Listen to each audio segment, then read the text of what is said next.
Ayan! Ito na naman ako, since excited. Maghugas na dapat ako nitong item na to. Kaya lang naisip ko na i-video na lang din kasi baka ma-inspire kayong bumili kasi super ganda niya. Ano siya, double layer lunchbox. Tapos may kasama na siyang flatware or may kasama na siyang chopsticks. Tapos cute na kutsara. Blanco. So, ano to, nabili ko siya sa Shein during the Ramadan sale. Siyempre, hindi tayo bibili kapag hindi sale, diba? So, ang original price nito is 44 dirham. Tapos, nabili ko lang siya ng 31. So, parang meron akong 29% na discount. And sobrang ganda na ng presyo ng pagkabili ko nito kasi nagtingin ako nito sa Lulu at saka sa Carrefour, maabot siya ng halos 60 dirham. So, ang cute, diba? White lang siya. Tapos, parang wooden yung pattern niya dun sa taas. Medyo nawamali lang ako, where it's my fault, diba? Kasi yung asawa ko ayaw niya ng baunan na plastic kasi sabi niya, baka daw mangamoy. So, mali ako kasi nung nabasa ko to, habang inaantok-antok pa ako, pag nakita ko nga na sale, nabasa ko yung word na wooden, chinek out ko agad, dalawa, tag-isa kami, diba?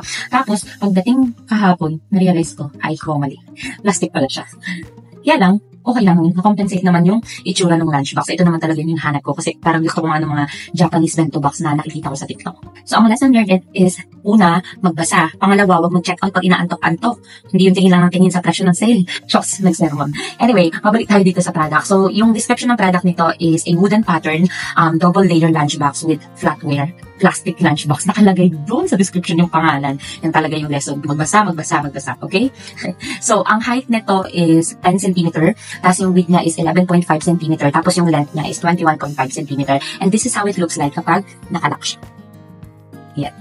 Cute! Excited na akong gamitin to. So, buksan natin siya. So, garo-garo na mag-vlog pa. So, pag bukas ko sa dalawang layer siya, diba? So, nandito lang sa nakapataw yung cute na kutsara at saka yung chopstick.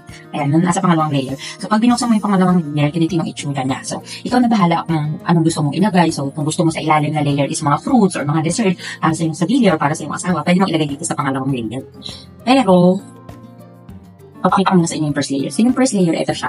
Meron siyang removable na divider. O, diba? Ang galing. So, yeah. So, ikaw bahala kung gusto mong ilagay dito yung rice mo, tapos yung ulam, ganyan, i-divide mo na lang ng ganyan. Tapos, tara, pwede ka na maglagay ng rice or ng ulam or anything na gusto mong ilagay. So, ang kagandahan dito kasi removable yung adjustment niya. Lalo na kung kunwari, diet ka, ganyan, dito mong konti lang yung rice mo, i-divide mo na lang siya ng ganyan. Tapos, konti lang yung lagay mong rice dito, tapos yung ulam, doon na lang sa mas madami. So, ayun, feeling ko ano siya, sobrang steel siya. So, mamaya, ilalagay ko sa part, sa kahit saang part ng video na to, kung ano yung Shein code niya kasi baka gusto nung bilhin.